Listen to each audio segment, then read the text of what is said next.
Frères en Christ, j'espère que vous allez bien par la grâce de Dieu. Nous voici de nouveau dans notre série intitulée « La racine de la vérité » qui a pour but de dissiper tous ces ténèbres, de dissiper l'erreur, de dissiper le mensonge qui est diffusé par les agents de l'ennemi, les agents de Satan, parce qu'il sait qu'il a peu de temps. Dans Apocalypse chapitre 12, il est descendu avec grande fureur vers la terre, en sachant qu'il a peu de temps. Avant de commencer, nous allons prier ensemble. Père, nous te bénissons, te rendons grâce encore pour ce moment. Remplis-nous ton Esprit Saint, en Jésus-Christ, notre Seigneur Sauveur. Amen. Nous sommes dans la série intitulée « La racine de la vérité ». Et dans la première partie, nous avons parlé de cette méthode utilisée par Jésus-Christ dans Matthieu chapitre 19, cette méthode de pouvoir rentrer à la base de chaque vérité, comme elle se trouve dans le cœur de Dieu. Et ceux qui seront sauvés, ce sont ceux qui s'atteindront à la vérité telle qu'elle se trouve dans le cœur de Dieu. Et nous avons vu dans Matthieu chapitre 19, comment est-ce que les pharisiens s'approchent de Jésus-Christ pour leur poser la question de savoir s'il est possible de répudier sa femme pour n'importe quel motif. Et qu'est-ce que Jésus-Christ va répondre? N'avez-vous pas lu qu'au commencement, il n'en était pas ainsi? Donc si maintenant vous vous trouvez dans cette position, sachez que ce n'est pas le plan que Dieu veut pour nous. Mais Dieu veut que nous puissions laisser ce plan pour pouvoir grandir et être matures spirituellement. Et les pharisiens de continuer à dire, mais pourquoi est-ce que Moïse nous a permis de répudier, de pouvoir rédiger une lettre de divorce? Et qu'est-ce que Jésus-Christ va dire? C'est à cause de la dureté de votre cœur que Moïse vous a permis d'écrire une lettre de divorce. Mais au commencement, il n'en était pas ainsi. Au commencement veut dire, selon la vérité qui se trouve dans le cœur de Dieu. Aujourd'hui, nous allons parler de la parole de Dieu. Parce que pour pouvoir être enraciné dans la vérité, il faudra bien que nous puissions être enracinés dans la parole. Et pour ceci, nous allons aller dans Jean chapitre 1, verset 1. Qu'est-il écrit dans Jean chapitre 1, verset 1? Vous pouvez prendre vos Bibles avec vous. Jean chapitre 1, verset 1, il est écrit « Au commencement était la parole était avec Dieu, et la parole était Dieu. » Donc, notons bien une chose, la parole était avec Dieu, il y a la pluralité. La parole était avec Dieu, la pluralité. La parole était Dieu, c'est l'égalité. Pluralité et égalité se trouvent dans ce verset. Et qui est cette parole? Qu'est-ce que cette parole est? Au verset 14, Jean chapitre 1, verset 14, il est écrit « Et la parole s'est faite chair, et elle a habité parmi nous pleine de grâce. » Donc cette parole, c'est qui? C'est Jésus-Christ. Au commencement, Jésus-Christ dans Matthieu chapitre 19 dit « Au commencement, il n'en était pas ainsi. » La parole était là depuis le commencement. Et cette parole, qui est Jésus-Christ, était déjà auprès du Père avant les temps éternels, parce que Jésus-Christ est Dieu. Jésus-Christ est de nature divine. Donc quand on parle de la famille divine, quand on parle de Dieu, c'est la famille qui est composée de Père, Fils et Saint-Esprit, de nature divine. Mais dans cette famille, dans cette équipe, chacun a son rôle. Le Père a son rôle qui est supérieur à celui du Fils, le Fils et après le Saint-Esprit. Parce que quand le Père crée, c'est à travers la parole qui est Jésus-Christ. Si nous continuons dans Jean chapitre 1, lisons ensemble les versets 2 et 3. Jean chapitre 1, versets 2 et 3. Elle était au commencement avec Dieu, qui est la parole. Toutes choses ont été faites par elle, et rien de ce qui a été fait n'a été fait sans elle, sans la parole. Donc rien, il n'y a rien qui a été créé sans la parole. Et Dieu a fait tout à travers la parole. Et la parole est Jésus-Christ. Dans Genèse chapitre 1, verset 1, il est écrit: au commencement, Dieu créa les cieux et la terre. Au commencement, nous avons toujours le commencement. Dieu créa le ciel et la terre. Donc nous pourrons aussi dire au commencement, la parole créa les cieux et la terre. Parce que la parole, c'est qui? C'est Jésus-Christ. Et rien n'a été fait sans elle, sans la parole. Et nous allons noter quelque chose au Genèse chapitre 1. Si nous lisons ensemble les versets 3, verset 6, verset 9, 11, verset 14, 20, 24, il est écrit: puis Dieu dit, Dieu dit plusieurs fois. Quand il y a la répétition, ça veut dire que Dieu va attirer notre attention sur quelque chose. C'est la parole qui crée. Dieu crée au travers de la parole, à travers Jésus-Christ. Et cette parole est tellement importante pour nous, pour pouvoir y rester enracinés dans la vérité. Parce que le but de cette série, de faire à ce que nous puissions être enracinés, pour pouvoir être scellés par le Saint-Esprit dans la vérité.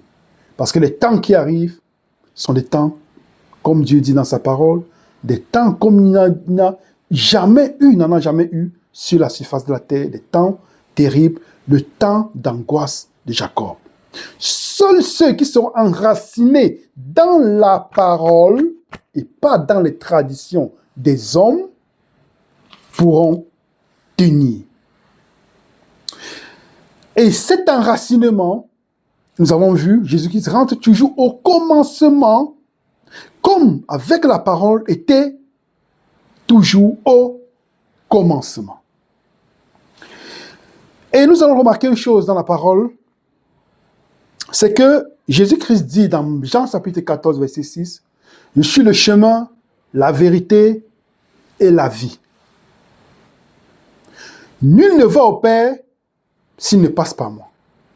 Je suis le chemin. » Il n'est pas l'un des chemins. Je suis le chemin, la vérité et la vie. Donc, Jésus-Christ qui est la parole, est le chemin, la vérité et la vie. Ça veut dire quoi? Que la parole est vie. Jésus-Christ est la parole. C'est comme si Jésus-Christ disait, on pouvait dire dans Jean chapitre 14, verset 6, Jésus-Christ dit, je suis le chemin, la vérité et la vie. On pourrait dire, la parole est le chemin, la vérité et la vie. Donc la parole est la vie. La parole est le chemin, la parole est la vérité. Et nous voyons bien quand Jésus-Christ dit dans Jean chapitre 17, verset 17, qu'est-ce que Jésus-Christ va dire dans Jean chapitre 17, verset 17? Père, sanctifie-les dans ta parole, car ta parole est vérité. Nous voyons bien que ça confirme Jean chapitre 14, verset 6, où nous avons dit, la parole est le chemin, la vérité et la vie. Jean chapitre 17, verset 17, Père, sanctifie-les dans ta parole, car ta parole est vérité. La parole est vérité. Jésus-Christ est la vérité, d'où on peut dire, Père, sanctifie-les dans ta parole. Qui est Jésus-Christ? Car Jésus-Christ est la vérité.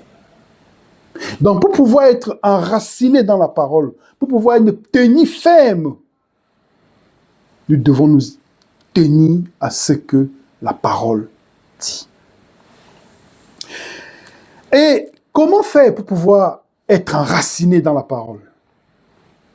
Frères en Christ, il est impossible pour nous de pouvoir avoir une relation sincère avec Dieu si nous ne sommes pas en relation avec sa parole. Il est impossible pour un chrétien d'être en connexion avec Dieu s'il n'est pas en connexion avec la parole. Pourquoi? Parce que la parole est la vie. Pourquoi? Parce que la parole est la vérité. Et nous allons voir l'exemple dans Jean chapitre 15. Allons ensemble dans Jean chapitre 15. Jean chapitre 15. Lisons les versets 4 et 5. Demeurez en moi. C'est Jésus-Christ qui parle. Et je demeurerai en vous. Comme le sarment ne peut de lui-même porter du fruit s'il ne demeure attaché au cep, ainsi vous ne pouvez non plus si vous ne demeurez en moi. Jésus-Christ, c'est qui? C'est la parole. Donc ça veut dire, Jésus-Christ dit, si vous ne demeurez en moi, vous ne pourrez porter du fruit. Et quel est le but de Dieu pour le chrétien? C'est qu'il puisse porter du fruit. Verset 5. Je suis le cep, vous êtes le sarment.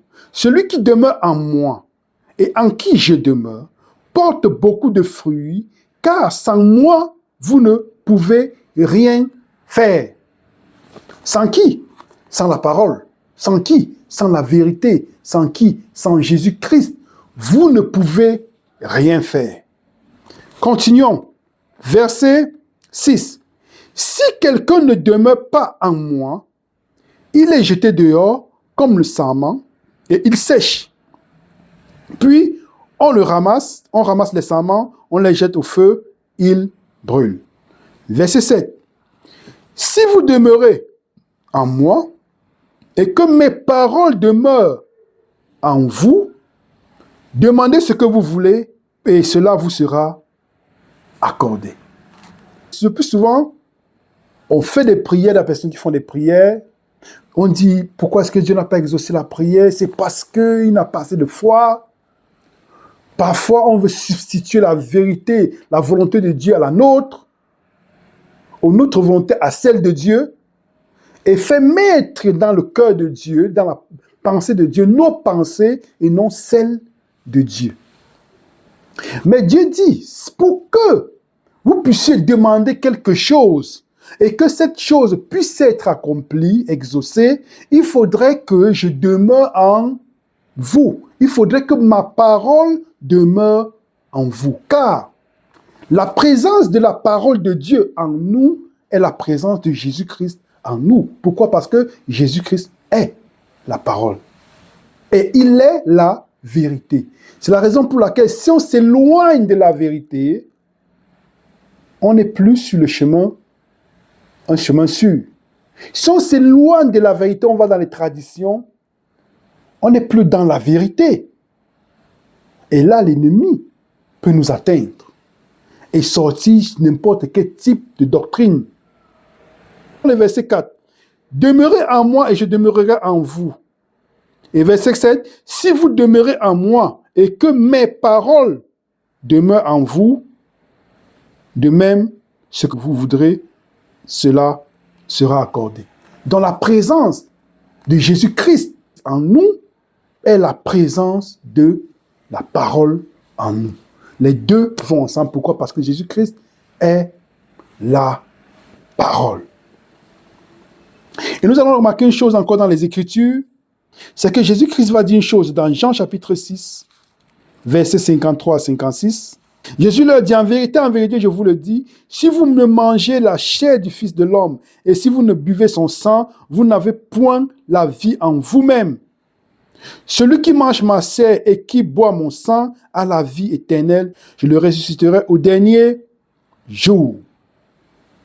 C'est sa parole. Donc si nous ne mangeons pas la chair de Jésus-Christ et buvons son sang, alors nous n'avons pas de vie en nous. Ça veut dire, si nous ne restons pas en connexion avec sa parole, nous n'avons pas de vie en nous. Pourquoi? Parce que la parole est vie. La parole est la vie. La parole est Jésus-Christ. Et remarquons une chose, dans Genèse chapitre 1, c'est que Dieu va créer avec la parole. Il dit la chose est. Il a juste besoin de dire et la chose arrive. Donc si Dieu dit une chose et que la chose n'arrive pas, ça veut dire que ce n'est plus Dieu. Mais il dit et la chose arrive. Et nous avons un exemple palpable dans Matthieu chapitre 8. Matthieu chapitre 8. Allons ensemble dans Matthieu chapitre 8, lisons les versets 5 à 8. Comme Jésus entrait dans Capernaum, un centenier l'aborda, le priant et disant, « Seigneur, mon serviteur est couché à la maison, atteint de paralysie et souffrant beaucoup. » Jésus lui dit, « J'irai et je le guérirai. » Le centenier répondit, « Seigneur, je ne suis pas digne que tu entres sous mon toit, mais dis seulement un mot et mon serviteur sera guéri. » Le but de cette étude, de cette série, est de pouvoir faire ce que nous puissions rentrer à la base, à la racine de chaque vérité. Et la racine de chaque vérité se trouve dans Genèse chapitre 1 et 2, avant le péché. Selon ce qui est écrit dans le cœur, ce qui se trouve dans le cœur de Dieu, la volonté parfaite de Dieu telle qu'elle veut pour nous, pour vous et moi. Et nous sommes en train de voir l'importance de la parole de Dieu et non des traditions, mais seulement la parole de Dieu. Et nous remarquons que le centenier, qu'est-ce qu'il fait? Son serviteur est malade. Jésus-Christ dit, « Ok, je viendrai vers toi. Je viendrai chez toi, dans ta maison, pour guérir ton serviteur. » Mais que dit le centenier?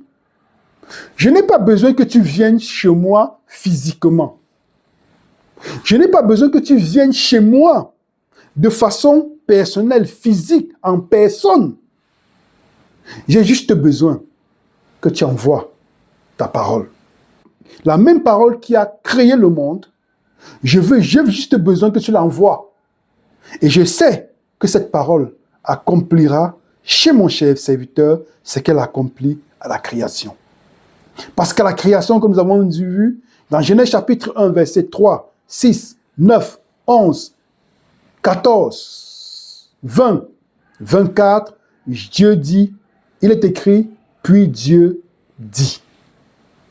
Donc nous voyons bien que le centenier a cru à cette parole qui crée.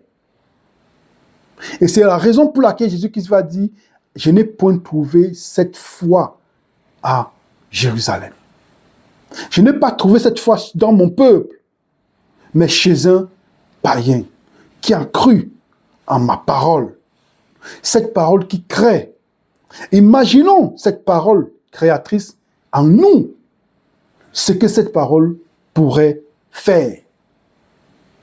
Donc le centenier a cru que Dieu pouvait envoyer sa parole et que sa parole puisse accomplir ce pourquoi Dieu l'a envoyé. Et l'ennemi est fâché. Il est descendu avec grande fureur, en sachant qu'il a peu de temps, comme il est écrit dans Apocalypse chapitre 12. Allons dans Apocalypse chapitre 12, verset 17. Et le dragon fut irrité contre la femme, et il s'en alla faire la guerre au reste de sa postérité, à ceux qui gardent les commandements de Dieu et qui ont le témoignage de Jésus. L'ennemi, le diable est descendu, le dragon est descendu avec grande fureur pour faire la guerre à qui? Au reste de la postérité.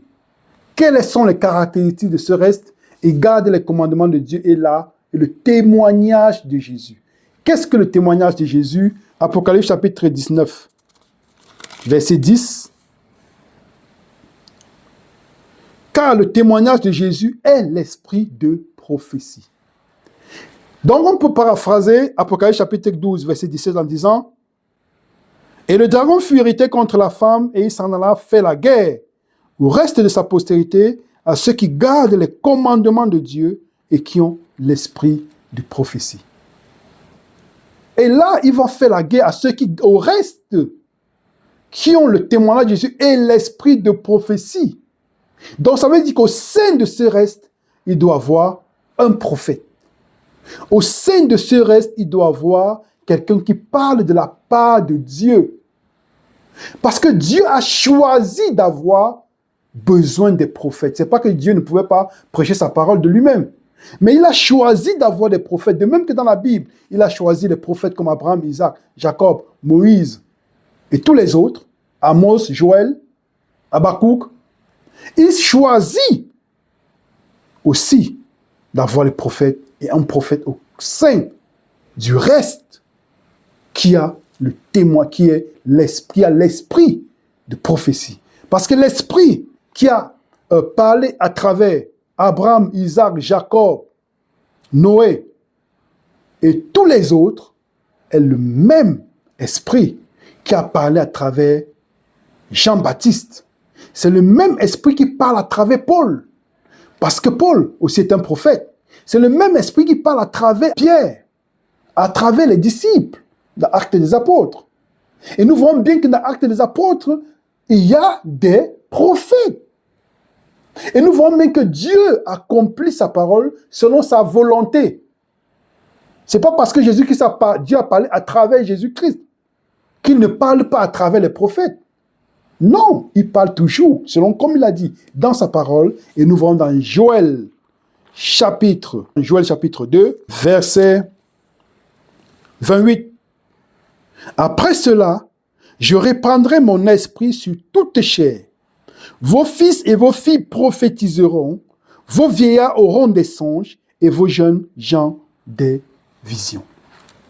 Nous voyons dans Actes chapitre 2 que Pierre va citer ce verset quand ils vont recevoir la pluie de la première saison. Notons bien cette chose. Pierre reçoit la pluie de la première saison.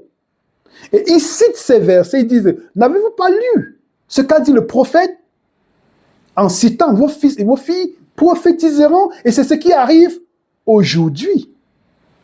Il y a des personnes qui citent ces versets et disent Pierre voulait juste parler de cette saison-là et non de la saison future. Comme s'il n'y a pas une pluie de l'arrière-saison. Ça veut dire c'est mal lire les Écritures, ou peut-être avec erreur, ou peut-être, comme Paul va dire dans Philippiens chapitre 1, verset 7, ou aussi dans 1 Thessaloniciens, qu'il y a des personnes qui prêchent la parole avec esprit de dispute, avec des mauvaises, avec une motivation de cœur qui n'est pas bonne et pas avec un esprit pur. Mais Paul dit qu'il y avait des gens qui vivaient en cette période, comme il y a aussi des personnes qui peuvent vivre en notre période. Mais c'est la parole de Dieu qui dit. Mais comment faire pour pouvoir ne pas tomber dans le piège? Nous avons dit, nous rentrons à il est écrit. Et quand on dit il est écrit selon comme Dieu a choisi. Il parle à travers sa parole et il parle à travers ses prophètes. C'est toujours la parole de Dieu. Et comme nous avons dit, dans Joël chapitre 2, qu'est-ce qu'il va dire? Et après cela, je reprendrai mon esprit sur toutes tes chairs. Vos fils et vos filles prophétiseront, vos vieillards auront des songes et vos jeunes gens des visions. Est-ce que cette prophétie s'applique aussi après Jésus-Christ? La réponse se trouve toujours dans Joël chapitre 2. Allons dans Joël chapitre 2. On lit bien au verset 28. Après cela. Quand on dit après cela, c'est après quoi? Qu'est-ce qui s'est passé avant pour que Dieu dise après cela, vos fils et vos filles prophétiseront? Après cela, c'est après quoi? Verset 23. Et vous, enfants de Sion, soyez dans l'allégresse et réjouissez-vous en l'Éternel votre Dieu, car il vous donnera la pluie en son temps. Il vous enverra la pluie de la première et de l'arrière-saison, comme autrefois. Dans Actes chapitre 2, première saison. Qu'est-ce que nous attendons? Nous attendons la pluie de l'arrière-saison qui doit encore arriver. Donc, est-ce que Joël chapitre 2, verset 28 s'applique juste dans Actes chapitre 2? Pendant la pluie de la première saison, ils ont reçu le Saint-Esprit sous forme de langue de feu? Non. Nous attendons aussi la pluie de l'arrière-saison. Comme il était toujours écrit dans Joël chapitre 2. Et puis nous avons d'autres exemples. Dans Joël chapitre 2, au verset 11, il est écrit « Car le jour de l'Éternel est grand, il est terrible. qui pourra le soutenir? Est-ce que nous ne sommes pas ici en train de citer Apocalypse chapitre 6, où il est écrit, qui pourra se tenir droit devant la colère de l'agneau? C'est le même passage. Donc, ceci s'applique où? À la venue de Jésus-Christ. Quand? Car le jour de l'Éternel est grand, le grand jour. Verset 10. Devant eux, la terre tremble, les cieux sont ébranlés, le soleil et la lune s'obscurcissent et les étoiles retirent leurs éclats. Ces signes sont applicables à la deuxième venue de Jésus-Christ. C'est différent. Quand on dit, dans Matthieu chapitre 24, on dit, le ciel s'obscurcit, la lune devient rouge. C'est différent. Mais quand ici, tout perd l'éclat, il y a une petite précision à faire. Peut-être on fera une étude aussi là-dessus. Que quand on est vigilant, on se rend compte que quand tous les astres, ou même toutes les étoiles, perdent leurs éclats, là, c'est un rapport avec la deuxième venue de Jésus-Christ. Mais quand les étoiles perdent leur éclat et que la lune devient rouge, là, c'est plutôt pour marquer le temps de la fin de la suprématie papale dans sa première phase en 1798. Nous aurons peut-être le temps d'arriver, de parler de ça de plus en profondeur. Retournons toujours à notre sujet. Est-ce que Joël chapitre 2 s'applique seulement au temps de Actes chapitre 2? Non, nous avons vu plusieurs exemples, plusieurs témoins. Verset 3. Devant lui est un feu dévorant et derrière lui une flamme brûlante. Quand est-ce que Dieu arrive comme un feu dévorant? Malachie chapitre 4 en parle. Malachie chapitre 3 en parle. À la deuxième venue. Et Joël chapitre 2 parle de ceci. Et puis dit, après cela, vos filles et vos filles prophétiseront. Verset 1. Car le jour de l'Éternel vient, car il est proche. Jour de ténèbres et d'obscurité. Jour de nuées et de brouillard. Il vient comme l'aurore et répand sur les montagnes. Voici un peuple nombreux et puissant, tel qu'il n'y en a jamais eu. Donc, la parole de Dieu est importante. Et Dieu a choisi de se révéler à travers sa parole, à travers ses prophètes. Il dit bien, vos filles et vos fils prophétiseront. Et la parole de Dieu, quand il dit, elle arrive. Parce que c'est cette même parole qu'il a créé le monde. Et comme dit, nous avons conclu dans 2 Chroniques 2, 20, verset 20, que dit la parole de Dieu dans 2 Chroniques 20, verset 20. Confiez-vous en l'Éternel, votre Dieu, et vous serez affermis. Confiez-vous en l'Éternel, votre Dieu, à travers sa parole, et vous serez affermis. Affermis pourquoi? Parce que nous devons être scellés afin de ne pas être bousculés, afin de rester fermes et scellés, afin que cette vérité puisse être gravée dans nos cœurs. Et qu'est-ce qu'il continue à dire? Confiez-vous en ces prophètes et vous réussirez. Confiez-vous en ces prophètes. Affermissez-vous. Confiez-vous en l'Éternel, votre Dieu, et vous serez affermis. Et confiez-vous en ces prophètes et vous réussirez. Donc, frères et sœurs en Christ et amis, et nous avons dans la parole de Dieu comment définir qui est vrai et faux prophète. C'est clairement écrit dans sa parole, mais le but de cette étude, c'est de pouvoir nous ramener au commencement. Comme il était au commencement, comme Jésus-Christ a dit dans Matthieu chapitre 19, au commencement, il n'en était pas ainsi. Au commencement, Dieu a dit. Donc c'est ce qui se trouve dans le cœur de Dieu. Et Dieu a choisi de se révéler à ses enfants par ses prophètes. Que l'Éternel nous bénisse, que l'Éternel vous bénisse, afin que nous puissions être enracinés dans cette vérité, pour ne pas être bousculés par les plans de l'ennemi et par ses fausses doctrines. À très bientôt, par la grâce de Dieu en Jésus-Christ, notre Seigneur et Sauveur. Amen.